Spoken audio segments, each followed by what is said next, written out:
Sino bang namimili kung sino ang breadwinner? May ganun ba? Bakit sa'yo napunta? Did someone ask you to do it na, oh, ikaw na ha? O nagkusa ka? Paano nagiging breadwinner ang isang miyembro ng pamilya sa kaso mo? Nagkusa po ako eh. Kasi nagka-boyfriend din naman ako pero hindi ko sila kayang iwan.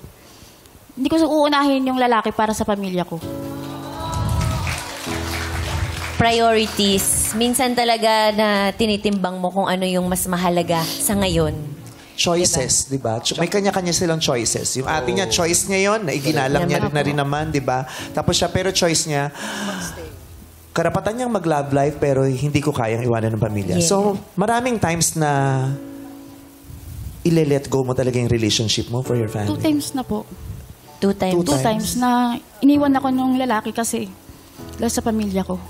Hindi mo kayang mag-focus dun sa inyong dalawa. Kasi po, pag may relationship ka po, di ba, dapat focus ka sa kanya. Pero, hindi ko po talaga kaya. Kasi kawawa naman sila kung wala ako. Kaya po, nakipaghiwalay na lang po. Iniwan ko po.